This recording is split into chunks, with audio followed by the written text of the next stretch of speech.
బట్టలు ఆరేసుకోవాలని చెప్పిన పరిస్థితి నుంచి రైతులకు అండగా ఉన్న యూపీఏ ప్రభుత్వం మన్మోహన్ సింగ్ గారు కూడా సోనియా గాంధీ గారి నాయకత్వం 70,000 కోట్ల రుణాలు 20 ఏళ్ల కింద అంటే ఇవాళ 7 లక్షల కోట్లతో సమానం.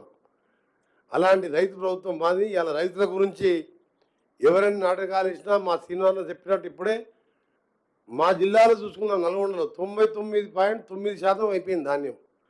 మూడో రోజే అకౌంట్లో డబ్బులు వేసాం. కాకపోతే భువనగిరి కొన్ని ప్రాంతాలలో ఉత్తర తెలంగాణ లాంటి కొన్ని ప్రాంతాల్లో ప్రతిరోజు ఆల్టర్నేట్ వర్షాలు రావడంతో ధాన్యం సేకరణ కొద్దిగా మిగిలిపోయింది.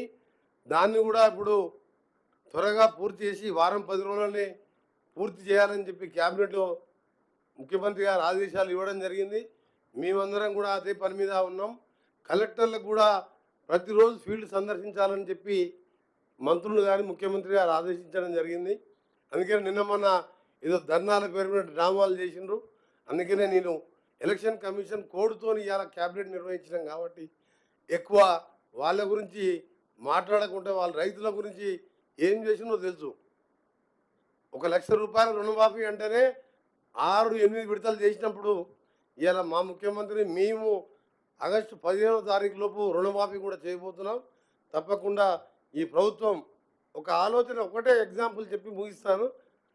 అమ్మ ఆదర్శ పాఠశాల పేరు మీద ఇవాళ ప్రభుత్వంలో ఈ 10 సంవత్సరాల్లో దాదాపు 5,600 ప్రభుత్వ పాఠశాలలు మూతబడి ఒక్క టీచర్ డిఎస్సి నోటిఫికేషన్ లేకుండా ప్రైవేట్ స్కూళ్లకు అప్పులపాలై ఉపవాసాలు ఉండి పేదవాళ్ళు ప్రైవేట్ స్కూళ్ళల్లో చదివించుకున్నాయి. అలాంటిది ఈరోజు మేము ఎలక్షన్ మేనిఫెస్టోలో పెట్టినట్టు మార్పు రావాలి, కాంగ్రెస్ రావాలి అన్నట్టు ఈరోజు 2 వాళ్ళకి యూనిఫామ్స్ ఇవ్వడం కానీ ఆ యూనిఫామ్స్ కూడా స్టిచ్చింగ్ చేసేది ఎవరు? సెల్ఫ్ హెల్ప్ గ్రూప్స్కే ఇచ్చాం.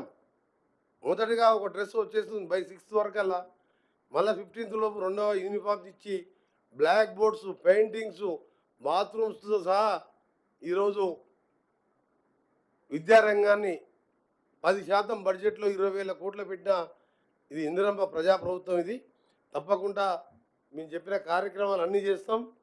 మళ్ళా 5వ తారీఖు రోజు సుదీర్ఘంగా మాట్లాడతాం. అప్పటికి